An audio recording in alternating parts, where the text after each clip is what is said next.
បើសិនជាគាត់គេបានស្ងប់ល្អវិញសុខភាពគាត់គឺកើនច្រើនជាងជំងឺគាត់នឹងកាត់បន្ថយជាងហើយគាត់ញ៉ាំតិចជាងធម្មតាខ្ញុំឮបន្តគ្នាថាមួយគឺគេងមិនលក់ហើយបើគេងដល់ភ្លឺបានចាប់ដើមគេងលក់ដោយសារបញ្ហាកតាច្រើនអញ្ចឹងណាបាទហើយការគេងបើយើងគេងមិនលក់ឬគឺគេងលក់ឲ្យមិនស្ងប់ទេគឺប៉ះតែគេងទៅដល់សុខភាពយើងថ្ងៃក្រោយធ្ងន់ធ្ងរជាងអីទាំងអស់យើងសប្តាហ៍គេថាកតា3ដែលធ្វើឲ្យយើងមានជីវភាពសុខភាពល្អណាគឺទី1គេថាគេងលក់ឲ្យស្ងប់បើលក់ស្ងប់ហ្នឹងគេហៅថាបានល្អមួយភាព3ក្នុងជីវិតទី2គេញ៉ាំឲ្យបានសុខភាពល្អមានតែញ៉ាំឲ្យតាមក្បួនពេទ្យណាមានមហូបគ្រប់4ក្រុមច្បាស់លាស់បើយើងញ៉ាំត្រឹមត្រូវហ្នឹងយើងបានល្អមួយភាគ3ទៀតហើយអញ្ចឹងណាប៉ុន្តែមួយភាគ3មួយទៀតគេថាហាត់ប្រាណបើយើងបានហាត់ប្រាណតាមការតម្រូវការរបស់ពេទ្យយើងគ្រប់ហើយអញ្ចឹងក្នុងជីវិតយើងមាន3ហ្នឹងដែលថាសំខាន់ការគេងគេឲ្យយើងគេងយ៉ាងហោចបាន8ទៅ10ម៉ោងមួយជុំភាពគឺបាន9ម៉ោងបើតិចជាងតែ1ម៉ោងក៏មានការគ្រោះថ្នាក់ដល់សុខភាពវែងឆ្ងាយដែរគ្រោះថ្នាក់គឺបង្កឲ្យមានជំងឺទូទៅដែលផ្សំទុកដល់រាប់ឆ្នាំទៀតអាចជាជំងឺផ្លូវចិត្តជំងឺមហារីកជំងឺទឹកនោមផ្អែមជំងឺគាំងបេះដូងជំងឺគាំងសរសៃខួរក្បាលទៅជា stroke មហារីកផ្សេងទៀតរឿងទៅក៏ជំងឺច្រើនដែលបុកផ្សំមកគឺកត្តាដែលយើងគេងអត់ស្ងប់នឹងបាទប៉ុន្តែបញ្ហាជាងគេគឺយើងរស់នៅជីវិតដ៏អត់ពេញអត្ថន័យនៅពេលយើងដឹងខ្លួនណាបាទមានន័យថាជីវិតយើងជាទូទៅគេហៅថាពេលយើងដឹងខ្លួនអត់ងើបឡើងវិញគឺពាក់កដាលទៀតគឺគេងពេលយប់ហ្នឹងតែពាក់កដាលពេលយើងដឹងខ្លួនហ្នឹងណាជាទូទៅមនុស្សយើងគឺប្រើការបានប្រហែល 53% ទេបាទ 47% ទៀតគឺភាគច្រើនយើងសម្បូរតែផ្លឹកភ្លាំងសម័យពីនេះទៅអញ្ចឹងណាបាទតែបើយើងដេកស្ងប់បានល្អអត្ថន័យនៃការប្រើការបានហ្នឹងវាអាចលើសជាងនឹងបានលើស 53% បានអញ្ចឹងបញ្ហាការគេងគឺកត្តាមកពីច្រើនណាទី1គេងមិនគ្រប់គ្រាន់ហ្នឹងគឺចង់និយាយពីបញ្ហាវិបត្តិកិច្ចសិនបាទហើយចាំខ្ញុំនិយាយអំពីថាការគេងហ្នឹងធ្វើម៉េចឲ្យគេងលក់ស្ងប់បើយើងគេងលក់អត់ស្ងប់ទេវាប៉ះទង្គិចដល់អុកម៉ូនរបស់យើងទាំងបរិសុទ្ធទាំងស្ត្រីចំពោះនារីបើប៉ះទង្គិចដល់អុកម៉ូនគឺធ្វើឲ្យគាត់ថ្ងៃខែមកអត់ទៀងទាត់អត់មកហើយប៉ះទង្គិចអត់មកហ្នឹងធ្វើរហូតដល់គាត់មានជំងឺអត់មានកជំងឺរោគផ្សេងដែលហៅថាជំងឺមានគិសច្រើនក្នុងអវលរបស់គាត់ណាបាទហើយធ្វើឲ្យគាត់មានគេហៅថាជំងឺតឹងតែងផ្លូវចិត្តផ្លូវអារម្មណ៍ផ្សេងទៀតហើយមួយទៀតធ្វើឲ្យគាត់ហាត់ប្រាណសកម្មភាពប្រចាំថ្ងៃទៅរួចទេនឹងពិបាកអស់កម្លាំងទៅមិនរួចហើយជំងឺទី3គឺថាបញ្ហាខួរក្បាលគាត់ដំណើរការអត់ដូចគេអត់ឈឺឆ្លាស់អត់លវាសអត់លះលហួនបាទហើយដូចភ្លឹកភ្លាំងអញ្ចឹងណាបាទធ្វើឲ្យគាត់មានការឡើងគីឡូច្រើនបើសិនជាគាត់គេងអត់ស្ងប់ពីច្រើនឡើងគីឡូច្រើនអញ្ចឹងហើយចុងក្រោយទៀតគឺគាត់នឹងអាចមានជំងឺផ្សេងនៅថ្ងៃក្រោយដូចថាជំងឺខ្ញុំនិយាយមិញអញ្ចឹងណាបាទដែលក៏ផ្សំទៅថ្ងៃក្រោយអាចកើតឡើងច្រើននៅពេលគាត់វ័យចាស់បន្តិចបាទអញ្ចឹងបើសិនជាគាត់គេងបានស្ងប់ល្អវិញសុខភាពគាត់គឺកើនច្រើនជាងជំងឺគាត់នឹងកាត់បន្ថយជាងហើយគាត់ញ៉ាំតិចជាងធម្មតាគាត់អត់សូវញ៉ាំច្រើនទេគីឡូគាត់អត់សូវឡើង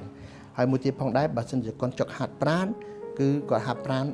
ស្រួលជាងអ្នកគេអត់ស្ងប់គាត់មានកម្លាំងកាយល្វីសរហ័សរហួនហើយម្យ៉ាងទៀតផងដែរសុខភាពគាត់ទូទៅគឺល្អថ្ងៃក្រោយនិងបច្ចុប្បន្នភាពសំណួរថាធ្វើយ៉ាងម៉េចទៅដើម្បីឲ្យគេងលក់បានស្រួលវាមានកត្តាច្រើនដែលធ្វើយ៉ាងជួយលក់បានច្រើនអញ្ចឹងគេថាប្រចាំថ្ងៃយើងមនុស្សយើងគេហៅមាន circadian rhythm ណាបាទគេមានថាប្រព័ន្ធ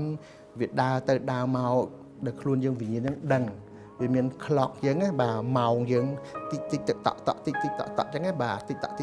ហ្នឹងអាម៉ោងហ្នឹងវាធ្វើឲ្យយើងដឹងថាពេលណាយប់ពេលណាថ្ងៃហើយវិញ្ញាណហ្នឹងចាប់បានពេលយើងភ្លឺយើងដឹងថ្ងៃឯងពេលយើងល្ងិតយើងដឹងថាយប់ឯងអញ្ចឹងណាបាទអញ្ចឹងអ្នកខ្លះគាត់ធ្វើការនៅ office សឹមរហូតល្ងិតរហូតអញ្ចឹងគាត់មានអារម្មណ៍ថាគាត់យប់អញ្ចឹងគាត់ជួនកាលគាត់សើហើយគាត់អត់សូវល្វីសទេហើយដល់ពេលគាត់គេងយប់ឡើងដែលអត់លក់ទៀតព្រោះគាត់ច្រឡំម៉ោងគ្នាក្នុងខ្លួនគាត់ណាបាទអញ្ចឹងបានគេថាពេលថ្ងៃគេឲ្យយើងបើកភ្លើងឲ្យភ្លឺ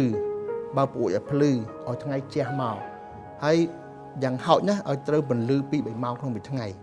បាទបើអត់ទេគឺដឹងតែបញ្ហាគេអត់លក់អីជាពិសេសអ្នកធ្វើការក្នុង office អត់ទៅក្រៅគេអត់លក់ទេបាទហើយជាពិសេសអ្នកនៅផ្ទះជឹកញាប់អត់ទៅសកម្មភាពនៅខាងក្រៅដូចជាជួនកាលមេគ្រួសារ គាត់នៅតែផ្ទះក៏គាត់គេអត់លក់ដែរជាទូទៅចាំមើលបាទអញ្ចឹងគេឲ្យថាយើងអាសាចេញទៅក្រៅឲ្យបាន2 3ម៉ោងហើយទៅចាំថាបើយើងត្រូវកម្ដៅថ្ងៃមួយថ្ងៃតែ2ម៉ោងណាយើងគេងស្ងប់បាន2ម៉ោងលើហ្នឹងហើយអញ្ចឹងមកគេថាបើយើងមិនបានទៅក្រៅយើងនៅផ្ទះក៏សុំបើកភ្លើងភ្លើង artificial ហ្នឹងបាទភ្លើងពូលនឹងបានភ្លឺអាហ្នឹងភ្លឺខ្លាំងណាស់ធ្វើឲ្យយើងមានអារម្មណ៍ថាថ្ងៃជាធម្មជាតិរបស់គេមែនតើអញ្ចឹងយើងអាចយប់ឡើងគេងលក់ស្រួលអញ្ចឹងបើយើងអត់បានទេគឺយើងបាត់តែកិច្ចនឹងម៉ោងខ្លក់ម៉ោងយើងផ្ទៃក្នុងណាធ្វើយើងគេអត់លក់ទេអញ្ចឹងទី1គេឲ្យយើងបើកភ្លើងឲ្យភ្លឺហើយត្រូវថ្ងៃច្រើនទី2ពេលយប់គេឲ្យយើងបន្ថយភ្លើងដូចមិនមែនភ្លើងយើងចឹងទេណាភ្លើងដែលថាគេហៅ blue ភ្លើង blue light ភ្លើងពណ៌ពណ៌ខៀវបាទភ្លើងពណ៌ខៀវនោះស្អីគេខ្លះភ្លើងទូរទស្សន៍ហ្នឹងហៅភ្លើងពណ៌ខៀវហើយភ្លើង smartphone ភ្លើង laptop computer អាហ្នឹងភ្លើងហ្នឹងឯងហ្នឹងហៅភ្លើងខៀវគេឲ្យយើងកាត់បន្ថយនឹងច្រើនពេលយប់ព្រោះឧបករណ៍ទាំងអស់ហ្នឹងវានឹងជះបន្លឺភ្លើងពណ៌ខៀវហ្នឹងដែលយើងមើលទៅយើងឃើញភ្លឺធម្មតាតែគេហៅថាភ្លើងពណ៌ខៀវជះខ្លាំងណាស់គឺយើងគេងអត់លក់ខ្លាំងណាស់អញ្ចឹងគេឲ្យយើងបិទហើយបើសិនជាទូរទស្សន៍ក្តី laptop វិញគេឲ្យយើងបិទរហូតដល់2ម៉ោងមុនគេងព្រោះអាភ្លើងពណ៌ខៀវហ្នឹងវាប៉ះទង្គិចដល់កសកាខួរក្បាលយើងដែលប៉ះទង្គិចដល់អរម៉ូនយើងមួយគេហៅថា melatonin បាទ melatonin ហ្នឹងធ្វើឲ្យយើងគេងស្ងប់ស្រួលធ្វើឲ្យយើងគេងឲ្យគេហៅថាលក់ស្រួលហើយស្ងប់ស្រួលហើយបានយូរទៀតតែអាភ្លើងខៀវហ្នឹងវាប៉ះទង្គិចលើអរម៉ូន melatonin ហ្នឹងអញ្ចឹងមកគេមិនឲ្យយើងប្រើដល់ពេលយើងពេលយប់បាទទី3គេឲ្យយើងកាត់បន្ថយជាតិ caffeine ហ្នឹងបាទ caffeine ហ្នឹងគឺសារធាតុដែលនៅក្នុងតែក្នុងកាហ្វេក្នុងអីផ្សេងៗណាជាតិ caffeine បាទអាសារធាតុហ្នឹងគឺគេឲ្យយើងកាត់បន្ថយច្រើនតិចជាពិសេសនៅពេលល្ងាចជាតិ caffeine ហ្នឹងវាពេលយើងញ៉ាំទៅជាកាហ្វេក្តីតែក្តីវាមានជាតិ caffeine ហ្នឹងអាចនៅក្នុងឈាមយើងដំណើរការរហូតដល់6 ទៅ 8ម៉ោងអញ្ចឹងបើយើងញ៉ាំម៉ោងល្ងាចគឺវានៅដល់ជហុបដល់7 8ម៉ោងអញ្ចឹងមួយយប់ហ្នឹងតែអត់លក់អីអញ្ចឹងបើគេថាបើចង់ញ៉ាំកាហ្វេញ៉ាំតែញ៉ាំអីគឺត្រឹមម៉ោង3ម៉ោង4យើងគួរឈប់ញ៉ាំហើយពេលហ្នឹងព្រោះតែយើង8ម៉ោងក្រោយ6ម៉ោងក្រោយបានយើងអាចគេងបានជាតិ caffeine ហ្នឹងវាសំខាន់ណាស់វាធ្វើយើងហាត់ប្រាណបានល្អធ្វើយើងឆ្លៀសវៃណាជាតិ caffeine ណាធ្វើយើងឆ្លៀសវៃធ្វើយើងហាត់ប្រាណបានល្អហើយធ្វើឲ្យយើងផ្ចង់បានល្អហ្នឹងសារធាតុល្អនៃជាតិ caffeine ហ្នឹងក៏ប៉ុន្តែ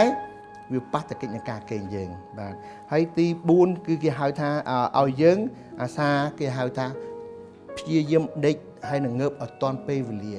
បាទកុំឲ្យថ្ងៃនេះដេកម៉ោងនេះស្អែកដេកម៉ោងនោះថ្ងៃនេះងើបម៉ោងនេះស្អែកងើបម៉ោងនោះគេឲ្យព្យាយាមទៀងទាត់ព្រោះអាហ្នឹងគឺសំខាន់ណាស់ការគេងបើយើងអត់ទៀងទាត់ទេការ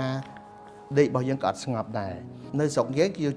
ចិត្តគេងថ្ងៃបាទ2ម៉ោងអីចឹងហើយភាគច្រើនវប្បធម៌ដែលជួយចិត្តគេងថ្ងៃហ្នឹងណាយប់ឡើងគឺមានពិបាកការគេងអញ្ចឹងមកនៅស្រុកគេគេអត់ឲ្យគេងថ្ងៃគេឲ្យយើងគ្រាន់តែមក napping សម្រាប់មួយផ្លែតតិចជាង30នាទីអញ្ចឹងស្រុកគេពេលញ៉ាំបាយហើយក្មេងគេឲ្យយើងណាប់ប្រហែល10ទៅ5 10នាទីអីមួយផ្លែតហ្នឹងវាធ្វើឲ្យយើងមានកម្លាំងច្រើនជាងហើយធ្វើឲ្យយើងឆ្លៀសវៃល្វីសដាលូនជាងប៉ុន្តែបើយើងគេងថ្ងៃលើសតែ30នាទីធ្វើឲ្យយើងខ្សោយធ្វើឲ្យយើងអស់កម្លាំងហើយប៉ះទៅនឹងការគេងពេលយប់អញ្ចឹងមកគេមកឲ្យយើងគេងពេលថ្ងៃបាទហើយម្យ៉ាងទៀតផងដែរគេហៅយើងថាឲ្យយើងអាសាហាត់ប្រាណទៀងទាត់បាទការហាត់ប្រាណជាប្រចាំធ្វើឲ្យកាយសម្បត្តិដើរស្រួលធ្វើឲ្យយើងគេងលក់បានស្រួលពេលយប់ស្ងប់បានល្អអញ្ចឹងបុគ្គលដែលអត់ហាត់ប្រាណទេមានបញ្ហាតាំងពីផ្លូវចិត្តមានបញ្ហាតាំងពីសុខភាពមានតាំងពីបញ្ហាការគេងអញ្ចឹងការហាត់ប្រាណមួយសំខាន់ណាស់ប៉ុន្តែហាមហាត់ប្រាណពេលល្ងាចបាទមុនគេងអីគេមិនឲ្យហាត់ទេអានោះប៉ះទៅនឹងការគេងវិញបាទអញ្ចឹងណាហើយមួយទៀតផងដែរដើម្បីជួយគេងឲ្យបានល្អគេមានថ្នាំគេមានsupplement ជំនួយផ្សេងនៅផ្សារអីគេមានលក់ដែរ supplement ដូចជា melatonin ដែលថ្នាំពពៅមានសារធាតុ melatonin ហ្នឹងយើងញ៉ាំទៅ1ម៉ោងមុនយើងការគេងអីចឹងណាអាហ្នឹងវាមានប្រហែលជា30ទៅ60មីលីក្រាមសំដៅមានប្រហែលជា5មីលីក្រាមបាទអា melatonin មានប្រហែលជា5មីលីក្រាមយើងញ៉ាំទៅប្រហែលជា30ទៅ60នាទី30ទៅ1ម៉ោងមុនយើងចូលគេងយើងញ៉ាំទៅវាជួយធ្វើឲ្យយើងសឹមឆាប់គេងលក់បានប៉ុន្តែមិនមែនថ្នាំងុយគេងទេបាទហ្នឹងគេហៅថាថ្នាំងុយគេងតែជាអុកម៉ូនដែលគេលក់នៅក្នុង supplement ដូចជាវីតាមីនអីផ្សេងអញ្ចឹងណាបាទតែវាមានជាតិអរម៉ូន melatonin នៅសារធាតុហ្នឹងនៅក្នុងហ្នឹងអញ្ចឹងធ្វើឲ្យយើងគេងហើយអត់ញៀនទេព្រោះនេះជាធម្មជាតិអញ្ចឹងណាបាទហើយមួយទៀតដែលធ្វើឲ្យយើងគេងលក់ស្រួលដែរគឺរបស់ផ្សំផ្សេងដូចជា magnesium គេមានលក់ប្រព័ន្ធជា supplement ដែរនេះយើងទិញនៅផ្សារបានហើយខ្ញុំឃើញហងៃគេស្រុកខ្មែរគេផ្សាយដែរជីឡូបាហ្នឹងបាទអាហ្នឹងក៏យើងអាចជួយបានដែរសារធាតុអស់ហ្នឹងមួយចំនួនច្រើន magnesium គឺគេពេញនិយមជាងគេតែ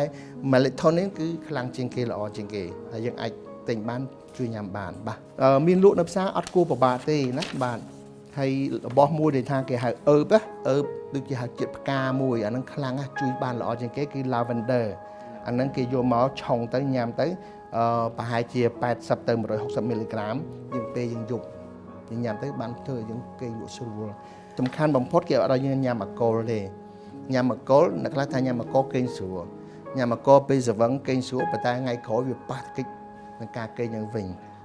គេងអត់ស្ងប់ហើយអន្ទះអន្ទែងអត់ស្រួលអញ្ចឹងប៉ះទង្គិចការគេងវិញអញ្ចឹងចំពោះអាល់កុលនេះមួយយើងធ្វើឲ្យយើងភាគច្រើនឡើងគីឡូតែឡើងគីឡូយើងមានជំងឺគេហៅ sleep apnea មានន័យថាវាដុសសាច់នៅក្នុងពងកយើងណាតែពេលយើងឡើងគីឡូផឹកអាល់កុលច្រើនឡើងគីឡូវាដុសសាច់មុនគេអាសាច់ហ្នឹងឯងវាធ្វើពងកយើងស្ទះអញ្ចឹងភាគច្រើនយើងសមុកច្រើនណាមើលទៅឲ្យតែអ្នកញ៉ាំអាល់កុលច្រើនភាគច្រើនសមុកហើយភាគច្រើនគឺស្ទះគេងទៅដកថប់ដង្ហើមមួយយប់ថប់ដង្ហើម 3-4 ដងអត់ដឹងខ្លួនទេអញ្ចឹងពេលគាត់ងើបឡើងគាត់ងុយតែគេងអស់កម្លាំងគាត់គេអត់ដែរលក់អញ្ចឹងគេឲ្យយើងជៀសវាងញ៉ាំអាល់កុលអញ្ចឹងណាបាទហើយមួយទៀតផងដែរវាជាតិអាល់កុលហ្នឹងមិនត្រឹមតែប៉ះទង្គិចដល់ការស្ទះដង្ហើមខ្យល់យើងទេវាប៉ះទង្គិចនឹងការ regulate hormone របស់យើងទៀតនេះជាបញ្ហាមួយទៀតផងដែរយើងជៀសវាងធ្វើម៉េចកុំឲ្យវាកន្លែងគេងយើងណាកុំឲ្យវាភ្លឺពេកកុំឲ្យវាសំឡេងឡូឡាពេកយើងរៀបចំបរិវេណឲ្យបានស្អាតស្រួលបួរហើយជៀសវាងកុំឲ្យការត្រជាក់ពេកក្តៅពេកមកសុំភាគគេឲ្យយើង20ដឺក្រេយើងរៀបចំបន្ទប់យើងមិនឲ្យល្មម20ដឺក្រេ20អង្សាអាហ្នឹងអង្សាដែលយើងគេលក់បានល្អបំផុតតាមគេសិក្សាណាបាទហើយចំពោះញ៉ាំយឺតពេកវាធ្វើឲ្យអរម៉ូនយើងក៏ប្រែប្រួលដែរអញ្ចឹងសកម្មភាពទៅអរម៉ូនប្រែប្រួលប៉ះទៅកិច្ចនៃការគេយើងច្រើនណាបាទអញ្ចឹងអានឹងមួយប៉ុន្តែអ្វីជួយខ្លាំងជាងគេគេថាបើចង់ឲ្យសะដុំឡើងបេះដូងល្អហាត់ប្រាណបើចង់ឲ្យខួរក្បាលដើរល្អគឺគេហៅ meditation គេហៅថាធ្វើសមាធិបាទសមាធិជួយឲ្យគេស្ងប់ស្ងាត់ច្រើនណាស់អញ្ចឹងខួរក្បាលយើងបើយើងចង់ហាត់ប្រាណខួរក្បាលគឺសមាធិនឹងឯងបើយើងចង់ហាត់ប្រាណសៈដុំគឺយើងហាត់ប្រាណរត់អីអស់ហ្នឹងអញ្ចឹងណាបាទនេះជាបញ្ហាជាចំណុចដែលអាចជួយបានក៏ប៉ុន្តែយើងធ្វើអីក៏ដោយយើងចង់ដឹងថាបញ្ហាជាក់ស្ដែងគឺមកពីបញ្ហាទាំងអស់នោះក៏មកពីជំងឺគឺអាចយើងគេហៅថាមកពី sleep apnea ហ្នឹងមួយដែលថាខ្លាញ់កំពង់កធ្វើយើងស្ទះឬក៏មានគេហៅថាបញ្ហាផ្សេងទៀតដែលថាយើងអត់ដឹងដូច្នេះគេតែង recommend យើងឲ្យទៅពេទ្យខាងជំនាញខាង sleep បាទទៅពិនិត្យហើយគេឲ្យយើងធ្វើ test ទៅគេងទៅហើយគេ recommend medicine យើងដើម្បីដាក់នឹងចំអុសយើងមាត់យើងពេលយើងគេងប៉ុន្តែវាក្បាច់ក្បូរច្រើនតិចប៉ុន្តែវាជួយធ្វើឲ្យយើងគេងស្ងប់ល្អហើយមានកម្លាំងបានទៀតបើនិយាយរួមទៅគេមិនឲ្យយើងគេហៅថាញ៉ាំទឹកច្រើនទេបើសិនអាសាងើបបត់ជើងណាព្រោះតែងើបបត់ជើងយើងគេងនៅលក់អីភាគច្រើនបាទអញ្ចឹងចំណុចទាំងអស់នេះបើយើងនិយាយខ្លីទៅគេថាហាត់ប្រាណទៀងទាត់កុំញ៉ាំយប់ពេកហើយកុំញ៉ាំអាល់កុលបាទហើយពេលថ្ងៃយើងត្រូវកម្ដៅថ្ងៃឲ្យបានពេញលក្ខណៈហើយពេលយប់កុំឲ្យលេងទូរស័ព្ទកុំឲ្យលេង laptop smartphone អីផ្សេងបាទហើយយើងអាចញ៉ាំ supplement ផ្សេងដូចជា magnesium ដើម្បីជួយឲ្យយើងគេងលក់ស្រួលឬក៏ supplement ដែលគេហៅ hormone មួយហៅ melatonin ដែលជួយយើងសើប៉ុន្តែបើយើងធ្វើទាំងអស់ហើយអត់គ្រប់ទេនៅតែគេរត់ទេគេមានថ្នាំគេជួយយើងអាចទៅពេទ្យខាងផ្លូវចិត្តណាបាទបើសិនយើងនិយាយភាសាខ្មែរគេពេទ្យខាងប្រស័យប្រសាទគេមានថ្នាំ amitriptyline ហ្នឹងគឺថ្នាំគួយគេងដែលញ៉ាំទៅអត់ញៀនទេអ្នកជំងឺខ្លះក៏ភ័យខ្លាចញ៉ាំថ្នាំញៀនតែ amitriptyline នេះគឺញ៉ាំអត់ញៀនទេហើយញ៉ាំ1ម៉ោងមុនគេងអីចឹងទៅបាទ5មីលីក្រាមអញ្ចឹងហើយយើងអាចញ៉ាំទៅវាគេលក់ស្រួលហើយជាទូទៅពេទ្យគេឲ្យថ្នាំហ្នឹង និយាយរួមទៅរឿងការគេងហ្នឹងយើងមានបញ្ហាច្រើនណាស់តែមូលហេតុឲ្យយើងគេងមិនលក់ហ្នឹងប៉ុន្តែរឿងសាមញ្ញបំផុតគឺគិតច្រើនបាទគិតច្រើនអញ្ចឹងមកគេថាចំពោះអ្នករៀនសូត្រអ្នកគេហៅអ្នក professional ណាគេគិតច្រើនប៉ុណ្ណាក៏គេនៅគេងលក់ដែរពួកគេមាន note មួយគេមានសភៅមួយហើយបិចមួយដាក់ជាប់ខ្លួនរហូតពេលណាគេគិតឃើញអីពងគិតអីមួយគេកត់ទុកហើយពេលកត់អស់ហើយអស់វាកង្វល់ហ្នឹងហើយគេដាក់ចោលហើយដាក់ប៊ិចសភៅចោលគេដេកទៅលក់ស្រួលណាចឹងបំភ័យបំផុតយើងគិតថាយើងអត់ទៅសេបាទអញ្ចឹងនៅស្រុកគេទម្លាប់មានប៊ិចហើយសភៅជាប់ខ្លួននៅក្បាលតនេហ្នឹងដល់ពេលយើងគិតរឿងនេះយើងកត់ទៅយើងកត់អស់ហើយយើងអត់ភ្លេចទេហើយយើងមានអារម្មណ៍ថាយើងនឹងស្អែកឡើងខាងស្អែកពេលតនេយើងដោះស្រាយបញ្ហាទាំងអស់ហ្នឹងអញ្ចឹងអាកង្វល់យើងហ្នឹងវាអស់ចិត្តហើយយើងគេងលក់ស្រួលអញ្ចឹងគេតែងតែឲ្យយើងមានសភៅហើយនឹងប៊ិចនៅជាប់ខ្លួនលើក្បាលតនេដើម្បីកត់ហ្នឹងឃើញយើងទៅស្ថាគារម្ដងនៅលើក្បាលយើងសម្បូរប៊ិចហើយកដាស់ដើម្បីឲ្យយើងចេះកត់អស់នឹងឯងបាទល្អមែនតើបាទហើយមួយទៀតផងដែរដែលថាយើងគេមិនសូវលក់នោះភាគច្រើនមកពីអត់សូវហាត់ប្រាណបាទធ្ងន់ជាងគេអត់ហាត់ប្រាណហើយបើយើងអត់ហាត់ប្រាណទេគឺយើងហាក់បីដូចអត់បែកញើសអត់សូវប្រើកម្លាំងអត់សូវគេហៅថាចលនាអញ្ចឹងកសិកាយើងអត់សូវហត់ណាខួរក្បាលយើងអត់សូវហត់អញ្ចឹងដេកទៅអត់សូវលក់ទេណាទីបញ្ហាមួយទៀតហើយមួយទៀតផងដែរគឺថាយើងអត់ត្រូវថ្ងៃចឹងអាបញ្ហា3 4ហ្នឹងគឺសំខាន់ខ្លាំងហើយយើងអត់ដែរត្រូវថ្ងៃហើយដូចយើងឃើញឲ្យតែអ្នកមេផ្ទះចាស់ភរិយាអ្នកមើលកូនអីចឹងណាគឺការគាត់ឃើញអត់លក់អីជាទូទៅមានបញ្ហាហ្នឹងដោយសារគាត់អត់សូវចេញក្រៅមិនចឹងបើអាចទេគាត់អត់ចេញក្រៅគាត់គួរអង្គុយនៅមុខផ្ទះឲ្យត្រូវថ្ងៃឲ្យទៅអីទៅញឹកញាប់អាហ្នឹងគាត់គេលក់ស្រួលហើយបើថាពិបាកមែនតែនទៀតនៅតែគេមិនលក់ទៀតយើងអត់ចង់ទៅពេទ្យទេមុនយើងគេងណាបាទមុនយើងគេងយើងយកទៅដោះគោយើងយកមកកដៅវាឲ្យចិត្តពុះទៅដោះគោឆៅយើងហ្នឹងមកកដៅចិត្តពុះបាទពេលវាចិត្តពុះហើយវាចាប់ដើមពុះតិចយើងយកមកចាក់លើកែវមកយើងញ៉ាំដូចយើងញ៉ាំតែអញ្ចឹងណាកដៅអញ្ចឹងញ៉ាំហើយដល់10នាទីឯងសើងុយដេកហើយបាទអញ្ចឹងបើយើង ready យើងរួចរាល់ថាយើងត្រូវទៅគេងហើយកដៅទៅដោះគោមួយកែវមកយើងញ៉ាំទៅដោះគោស្រស់បានទេដោះគោស្រស់ហ្នឹងបាទដោះគោឆៅហ្នឹងដោះគោស្រស់ហ្នឹងបាទអញ្ចឹងយើងញ៉ាំទៅគឺយើងមានអារម្មណ៍សើឆាប់គេងវាមានសារធាតុក្នុងនឹងមួយដែលធ្វើឲ្យយើងឆាប់ងុយ induce យើងឲ្យឆាប់គេងបាទបងប្អូនប្រិមិត្តបាទជាបទពិសោធន៍របស់ខ្ញុំក៏ធ្លាប់ពេលខ្លះទៅគេងអត់លក់ដែរប៉ុន្តែជាទូទៅពេលដែលខ្ញុំគេងលក់ខ្ញុំមានអារម្មណ៍ថាខ្ញុំគិតរវើរវាយច្រើនអញ្ចឹងនៅពេលមួយដែលខ្ញុំព្យាយាមខ្ញុំស្ដាប់ព័ត៌មានបាទខ្ញុំបើកព័ត៌មានស្ដាប់ប៉ុន្តែបើកតិចកុំឲ្យបើកសំឡេងខ្លាំងរហូតដល់រំខានខ្ញុំបើកតិចហើយខ្ញុំចង់អារម្មណ៍ខ្ញុំទៅលើព័ត៌មានយូរទៅខ្ញុំទុនភ្នែកទៅហើយអញ្ចឹងព័ត៌មានស្ដាប់ខ្ញុំវិញបាទសឹមតាមហ្នឹងហើយជាទូទៅខ្ញុំស្ដាប់ព័ត៌មានអត់បានច្រើនទេតែយ៉ាងច្រើនពីព័ត៌មាន5នាទីឯងខ្ញុំគេងលក់ហើយបាទហើយព័ត៌មានហ្នឹងផ្លេចោលអញ្ចឹងទៅជារៀងរាល់យប់គឺខ្ញុំតែងតែធ្វើអញ្ចឹងដើម្បីឲ្យឆាប់គេងលក់បាននេះជាបទពិសោធន៍មួយដែរបាទអញ្ចឹងសង្ឃឹមថាបងប្អូនទស្សនិកជនទទួលបានចំណេះដឹងពាក់ព័ន្ធជាមួយនឹងការគេងមានឥទ្ធិពលទៅលើជីវិតរបស់បងប្អូនទាំងអស់គ្នាបាទហើយជាពិសេសគឺបងប្អូនសិស្សានុសិស្សដែលកំពុងតែសិក្សានៅថ្នាក់វិទ្យាល័យក្តីថ្នាក់មហាវិទ្យាល័យក្តីអ្នកធ្វើការក្តីគឺសិតតែត្រូវការគិតច្រើនហើយប្រើប្រាស់ពេលវេលាច្រើនជាមួយនឹងសកម្មភាពផ្សេងនៅឯសាលារៀននៅឯកន្លែងធ្វើការបាទហើយបងប្អូនមកគាត់ចង់រៀនពូកែឆ្លៀសវៃល្វាសហើយឆាប់ចាប់បានណាបាទភាគច្រើនគេងឲ្យស្ងប់បាទឲ្យបានយ៉ាងតិចក៏9ម៉ោងបើគេងអត់គ្រប់ទេគឺយើងមានបញ្ហានឹងការយល់នឹងការចាប់នៅចំណុចសំខាន់នឹងការផ្ចង់លើមេរៀនព្រោះហ្នឹងសំខាន់ណាស់ហើយជាពិសេសបើយើងគេងចាប់អត់បានយូរគេងអត់គ្រប់យូរទេអាការយល់របស់យើងនៅរឿងនេះទាំងអស់ក៏ដោយគេហាក់ដូចច្បោលលំយូរទៅយើងម្លងយើងអត់មានពេលមកសើរើឡើងវិញទេអញ្ចឹងដល់យើងដល់ទិសដៅយើងចប់យើងបាននេះមួយប៉ុន្តែហាក់បីដូចជាអបកិច្ចណាបាទអញ្ចឹងយើងឃើញតែក្មេងនៅស្រុកខ្មែរមួយចំនួនហាក់បីឆ្លងកាត់អបកិច្ចឲ្យលះអីមួយអត់លះទេឲ្យចេះមួយអត់ចេះទេហើយឲ្យច្បាស់មួយអត់ច្បាស់ទេដោយសារគាត់ហាក់បីដូចជាមួយថ្ងៃទៅមួយថ្ងៃដូចសើស្ទួកសំពីដូចគេងឯងទៅប៉ុន្តែឲ្យធ្វើអីមួយឲ្យលះឲ្យចេញអីមួយឲ្យច្បាស់ហើយឲ្យវិញ្ញាណគាត់ភ្លឺឆ្លៀសវៃឆ្លៀវឆ្លះអីហ្នឹងគឺថាអត់មានដោយសារគាត់ខ្វះទី1ខ្វះគេងហើយទី2ខ្វះជីវជាតិមនុស្សយើងតែញ៉ាំអត់គ្រប់ទេក៏សិកាខួរក្បាលយើងអត់ដំណើរការទេហើយអត់ចងចាំទេហើយគិតអត់ចេញទេ និយាយរួមទៅគឺខ្វះជីវជាតិខួរក្បាលយើងមិនមែនរៀនសរីរាង្គកាយយើងសុខភាពល្អឯងខួរក្បាលយើងអត់ចងចាំហ្មង បាទ បាទអញ្ចឹងជាសំខាន់